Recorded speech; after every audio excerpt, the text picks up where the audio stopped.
Hello and welcome to Sean GCW Gaming. This is the first episode in a new series I want to start up, based around this amazing game called The Binding of Isaac by Ep1.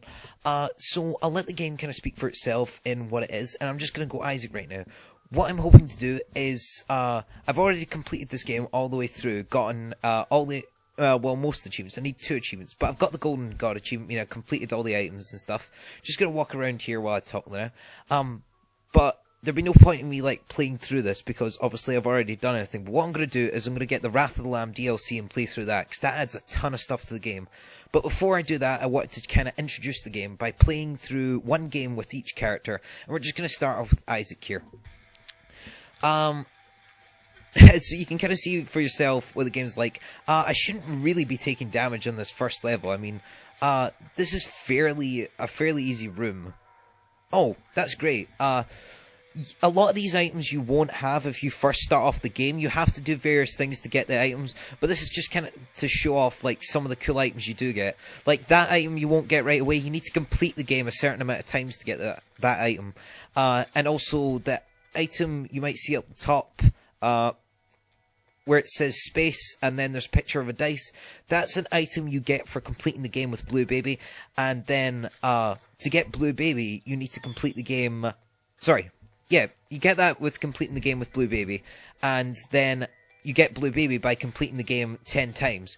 So there are a lot of unlockables, and that's one of the things I like about it. It starts off with there's loads of variety. It's a permanent death game, so every time you die, you do go back to the start, but you don't mind that because it's different every time. I've never once had the exact same game. There's so much variety in it. There's tons of bosses, tons of enemies, tons of items, and you can unlock more bosses, more enemies, and actually more levels. When you first start off, you get 6 levels. Then when you beat the boss at the end of those 6 levels, you get another 2 levels. So there's 8 in total, and then once you beat those 10 times, then you get a final level. Plus, obviously an extra character. There's 6 unlockable characters, but with the Wrath of the Lamb DLC, you get an extra character, so that's cool as well, and why I'm looking forward to playing it. So, you kind of saw here, I should really go back, and kind of go over these rooms. So this room here is the shop, and because I have got that money at the start, I may as well go in here. And you know what, I'm going to pick this ladder up. It'll let me gain access to items that I might not be able to access if I didn't have it. You'll see what I mean by that later on. And then as you saw in here where I actually got the penny, this is the item room, and there's one of these on every level. The first one's free, but then after that, to get into one, you need a key. So you don't want to go wasting your keys, but I felt good about using that key in the shop there because I had enough money to get an item. And this is our first boss. It's a fairly easy boss. In fact, it's probably the easiest boss you can actually fight in the basement. This layout's not great for it, but apart from that, this is a good boss. And hopefully when I play through the 6 characters, you'll be able to get to see all the bosses in these levels. So, yes, what was I saying? I was saying something about item rooms. Yeah, you need a key to unlock them. I don't know where else I was going with that. Never mind. So, this boss, it's taken quite a while to take down this boss, which is quite bad. You get stats at the start. Isaac is the bog standard character, so everything starts off, he starts off with 3 hearts, and all his starts start off with 2. That was hard to say. I don't know why it was hard to say, but I found it hard to say. Starting off with basic stats is quite... I don't know how to explain it. Isaac's not got the best base damage, put it that way. There are other characters with better damage that can take this out a lot faster, especially Judas.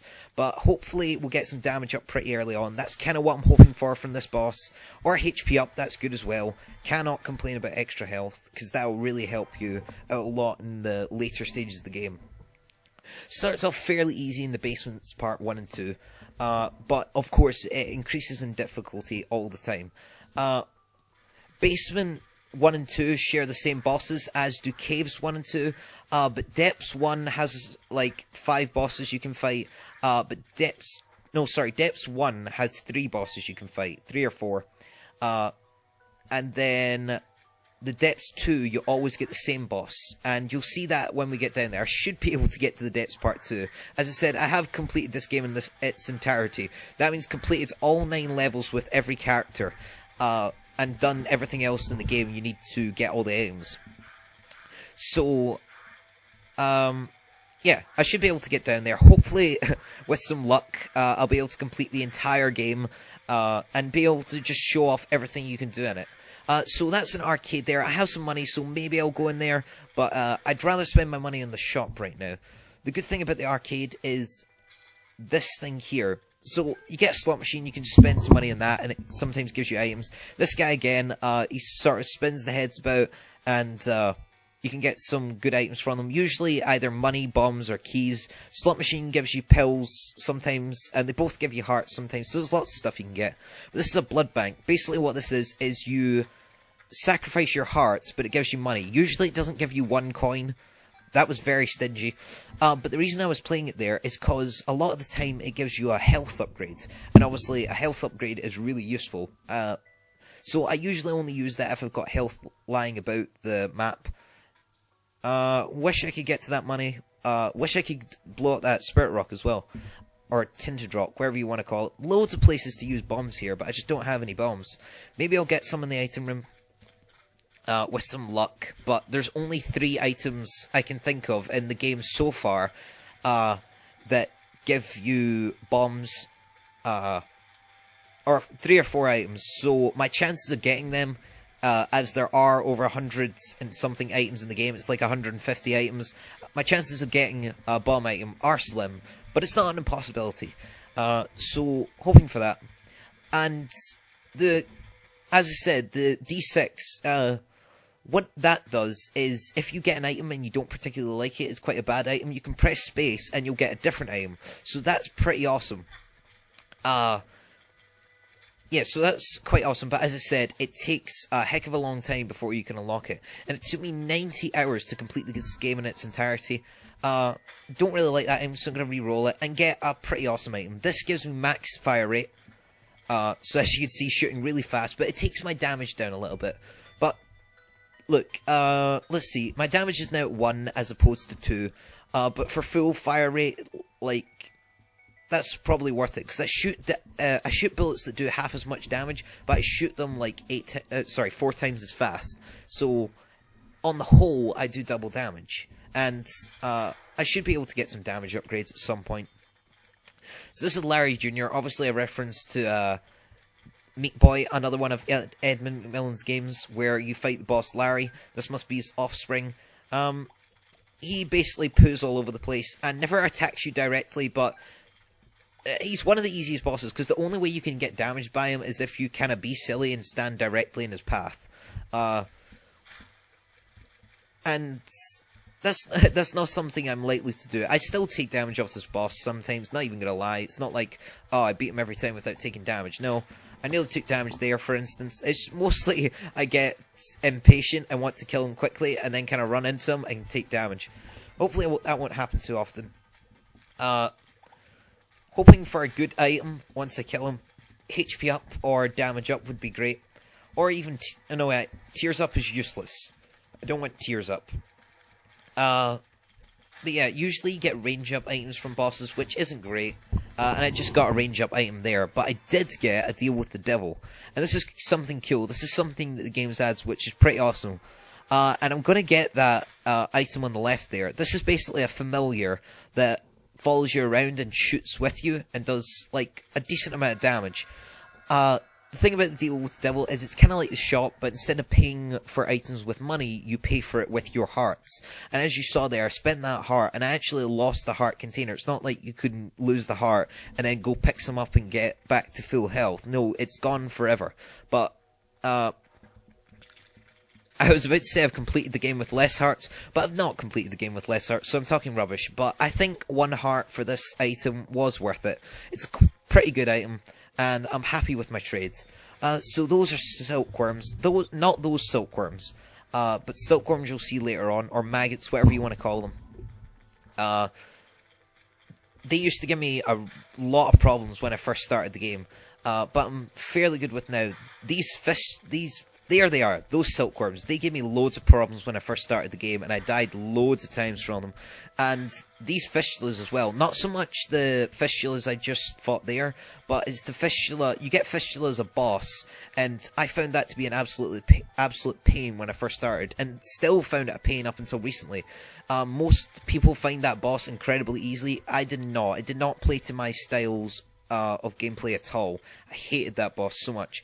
And it's only like recently, like out of the, I think I've had 100 hours of gameplay on this, and that's pretty amazing. I've had 100 hours of gameplay on this, and I'm still not bored with the game, and it only costs £4, and then I'm going to get the DLC, which is going to give me at least another 50 hours of gameplay, just because of all the stuff it adds. But as I said, I'll talk more about the DLC once I actually play through it, taking some really silly damage here, which is not good. These aren't really hard enemies at all. They're actually quite easy enemies, but I'm just taking silly damage. So I've only got one key. I could use it to get to the shop there, but I'd rather spend it on the item room and hope to get a better... hope to get another key so I can open up that shop. And finally, I've got some bombs. So I can put them to good use, hopefully. Again, this is a fairly easy room. In fact, it's a very easy room. Might cause you some problems when you like first start off, but really you'll get used to rooms like this very, very quickly. So got a bomb, that's always good. Got some pills. Now pills are can be really good, but they can also be really dangerous. So I got a bad trip there, which took health off me, so that's not good. But at the same time, I could have got a health up, which would have given me an extra heart container. So you never know what you're going to get with pills. But I always tend to use them because, like, in the early game, they're never too damaging. You can usually cope with what they do. But Bad Trip is one of the worst pills you can get, so I got quite unlucky there. Getting very good with bombs. What you just saw there was not the boss, but it was a mini-boss. And mini-bosses are cool because they usually drop good items. And as you saw there, he dropped 2 bombs. Wrath always drops, or most often drops, bomb-related items. So I quite like fighting him. He's one of my favourite mini-bosses. And he's quite fun to fight as well. So here I found my first bear. He's awesome because you give him money and he usually gives you a really, really cool item. So if there's nothing interesting in the shop, I definitely want to give my money to him. Because he's likely to give me a very good item. But I don't think I'm actually going to get another key. So spending money on him might not be an option. I might just have to spend money on him. Lost a lot of hearts in this room and I shouldn't really be doing that. Shouldn't be taking damage against these enemies. They're some of the easiest enemies in the game. And I'm just struggling with them so bad. And I've played this enough times to not take damage. So Guardian Angel, this is like one of the last items you unlock. And it's quite good. I'm going to get it. It's not the best item in the game, but basically it flies around you like that. And sometimes protects you from damage. So that's quite awesome. So I'm going to give this guy my money. And hopefully he'll give me something interesting. Oh, he gave me a map. 3 coins for a map, that's pretty awesome. Now, what I'm going to do here is you might think I'm wasting bombs if you've never played this game before. But actually what I'm doing is I'm looking for the secret room, which the map actually told me where it was, and I still wasted a bomb. Why did I do that? Because I wasn't thinking. I think I put that... No, still opened it up. So there's this is the worst thing you can possibly get in a secret room. There's a secret room on every floor, and, sorry, start again. There's a secret room on every floor, but you need bombs to access it, obviously. This is good, because I got the map, so that will tell me where all the secret rooms are, and kind of give me the layout for the levels. So, that's awesome. Usually in secret rooms you get money. A slot machine's like the worst thing you get. Sometimes you get good items as well. I was trying to shoot Pete through a wall there, it doesn't work. But, as I was going to say, without the map, you never know where they are. There are items that tell you where the secret rooms are, but otherwise you don't have a clue where they are. And just the best way to look for them is look for, like, kind of a space with rooms surrounding it. So you can see where the secret room is there. You can see it's like kind of an open space, but it's got 3 rooms surrounding it. If you've got 3 or 4 rooms surrounding it, then that's usually the best places to look for the secret room. But obviously you need a bomb to blow up the wall, which isn't too bad. You usually have enough bombs to last you. But I've had some runs which I've been really unlucky on bombs. And this run I've actually been quite unlucky on keys. I've not had a good number of keys. Usually you get a lot more. So taking out Peep here, taking quite a bit of damage. That's because Peep is my least favourite boss to fight at this stage in the game. In the caves, Peep is probably the hardest boss for me. Other people playing the game before might find Peep to be quite easy. Definitely my least favourite boss. This is an awesome item. It gives you a HP up, but it also gives you 2 Spirit Hearts. And Spirit Hearts, what they are, is they're just temporary hearts. You've seen me get them before. Like, once you lose them, they're gone. You never get them back. But that isn't, like... It's good just to have them, because it means, like, you can take damage, but it's not actual damage, if you get what I mean. Like, I don't know how to explain it well, but basically... It's just an excuse. Like, if you've got them, you don't have to worry so much about taking damage. So there's another Spirit Heart there, that's good. And another Full Heart. So that's me back up to full health. And obviously the Spirit Hearts are good because I can take a lot of damage before I'll actually start losing red hearts. And that's what I meant when I was babbling on a few seconds ago. These enemies are some of my favourite enemies in the game. Just because they're fairly easy to take out, and they're quite fun. Sometimes their AI is brilliant, because what they try and do is... Oh, that was silly damage there.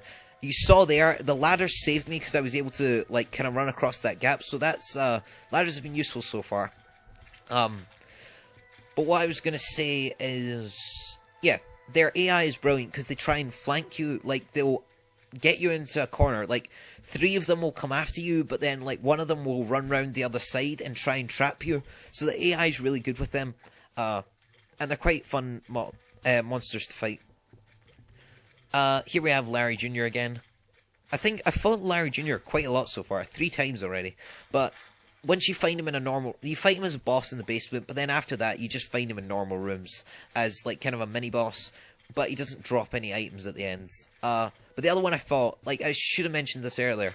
The different coloured enemies, they're actually champion enemies. So they're a little harder to take out, but they give you better item drops. And I was about to use a bomb to blow up that rock so it would create a pathway, but I forgot I built the ladder, so I can just open this chest and get some money. So that's not useful, because I need a key before I can put this money to good use. And right now I don't have any keys. So hopefully I'll get some of them a bit sooner. These things you just saw kind of pop up and shoot. I'm taking loads of damage here. Sorry, I just need to concentrate for a second. It's really bad. Right, there we go. Took that guy out. This guy should be easy. Those guys caused me loads of problems when I first started the game. I mean, I died so many times against them. Or not so many times, just like... they were my least favourite enemy when I started off the game, but now I don't mind them at all. The turrets are kind of... Not one of my favourite enemies. Still dislike them, kind of, but they're not really that bad anymore, compared to some of the other stuff you get in this game. And again, more silly damage. I should be a lot better than this after playing this game like 300 times. I should have learned from these mistakes, not to get so close to these guys. So, the method for taking out those guys is trying to, like, they go down into that ooze state, but if you don't take them out quick enough, they respawn, and they won't die unless you take out them and the ooze. So, it can take a while to take them out if you're doing quite low damage, but fortunately, with this Tears upgrade I got at the beginning, I'm doing tons and tons of damage.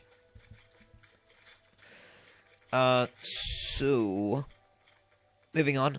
There was a dead end there. I'm looking for the boss and hoping to get some keys. Doing really bad on keys right now, and that could spoil the game. I mean, I was thinking, I've got not bad items so far. I do have a chance of getting pretty far, but if I fail to get any keys, then it's pretty much game over. I cannot beat the game like this. And as if on cue, there's a key. So I'm going to check out the item room first. Actually, I should probably check out the shop first. That's the smart move. But I'm just going to go to the item room first, because that's more likely to give me something good. So let's see what's in here.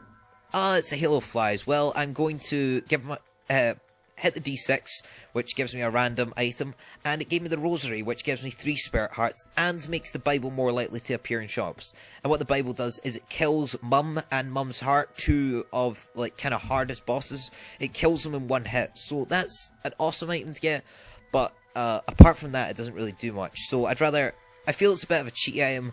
I kind of used it once or twice in a couple of playthroughs, but I've never really used it since then, because I like a challenge. I don't like it being too easy. And there's my other key, so everything's fine now. I've got my 2 keys. I can safely get through this game. Well, not. It depends actually what items I get. I'm just kind of making assumptions right now. So we got another slot machine. That's really bad luck. Getting really bad luck with these secret rooms. Usually you get a lot better stuff than that. Bad trip. Will I use that? Don't think so. Pills are different every time. Like, say the blue one's bad trip now, but if I were to play another game, the blue one could be anything. The blue and white one could be anything. You never know what you're going to get. Ooh. The magnet's kind of useless because I got the ladder. But I will pick up the Book of Revelation, because that's an awesome item. That every 6 rooms you get, oh, I can pick up the magnet as well, so, maybe I'm probably just going to go for the Spirit Heart instead. Because the magnet isn't going to be that useful. That basically, some items are inaccessible, but the Magnum, like, pulls money, bombs, keys, whatever. That pulls all to you. So, like, say an item was kind of, like, on that square there that I can't actually get to. I could go over there with the ladder, but, like, say it was over in that one in the corner. I wouldn't be able to get to that without the magnet. And sometimes you do get items in weird places like that. But I don't think the magnet will be, like, a huge need, so I never got it. The Book of Revelation is an awesome pickup, and it was red there. That just means it's on sale. Any of the items that are red are on sale, and as I think I mentioned earlier, you need about 15 items before it's worth going to the shop. Sorry, you need about 15 coins before it's worthwhile going to the shop. That bomb fly is kind of bugged out there. These guys, you shoot them and they explode on death, so they can be a bit of a pain. More keys, this is great. These are sort of like dungeony trap rooms. I might as well show you what these do. Basically, I open this chest, and I got health up. That's one of the best things you can get in this room. So that was a really good pickup, and worth going in here, I feel. And basically, is it increases in difficulty with every floor, but it's 3 waves of enemies. So first I had the silkworms, or the maggots, whatever you want to call them. Now I have these guys. And then next should be the turrets, I think. Most likely. If it's not the turrets, you'll see. You'll see once I beat these guys what they are. And also the other thing is, I might not kill enemies by their real name. I just sort of call them by names I've heard other people call them. So it was these guys. It wasn't the turrets. But it's because for some of the enemies, their like proper names are a bit stupid. Like, I can't remember what these guys are called. There's one enemy I was quite interested to look up the name of, and then it ended up being something like Choppy. And that's not a good name for an enemy. I'd rather just call it whatever I called that enemy, that I can't even remember what it was. So a fairly easy room to get before the boss, and, well, I'm not worried about the boss fight, because I know I'm not going to get Peep. And if I don't get Peep, then all is well. I should be able to take out the cave bosses. And this is only the 4th level, so moving through, not overly fast, but not overly slow either. I've been taking my time in some of the rooms, been taking lots of damage, more than I usually take, which is a bit bad. Pestilence, he's cool. Have I fought? No, I haven't fought Famine. These Horsemen of the Apocalypse you only unlock when you beat the game for the first time, and I mentioned how when you beat the game well, you play the game the first time through, there's 6 levels. And basically, once you complete those 6 levels, you get these bosses added in. And I don't know if I actually mentioned them. I don't know if I did mention that, but if I didn't mention that, I'm mentioning it now. So once you complete the first 6 levels of the game, you get these bosses added in. Plus, no, you don't get an extra character, but you get, like, every time you complete the game, you get extra items and stuff. And sometimes extra characters. And basically, and sometimes extra bosses, like these Horsemen of the Apocalypse. These Horsemen of the Apocalypse are cool, because they drop a cube of meat. Every single one of them you fight, they drop a cube of meat. And you've got no choice in the matter, you always get the cube of meat. Now, one cube of meat on its own isn't actually that good. It just sort of is like the Guardian Angel. It flies about you and stops you from taking damage sometimes. But, Sorry, lost my train of thought there. If you get more than one cube of meat, it sort of like gets better each time. First cube of meat does what the guardian angel does, but slower. Second cube of meat gives you Meat Boy, one of Edmund McMillan's other games. He sort of flies around you like the guardian angel, but he also shoots enemies, so that's pretty awesome. Third cube of meat, gives you basically an attack dog. It's Meat Boy, but he sort of runs about the room and attacks enemies for you, which is awesome. And then the fourth cube makes like Meat Boy stronger. So here's another deal with the devil. Maybe it'll be worth it. I wish I could get the lucky foot. And actually, I'm going to get the pact. It costs me 2 hearts, but it gives me 2 spirit hearts. And it gives me really increased damage, so that's going to be amazing, actually.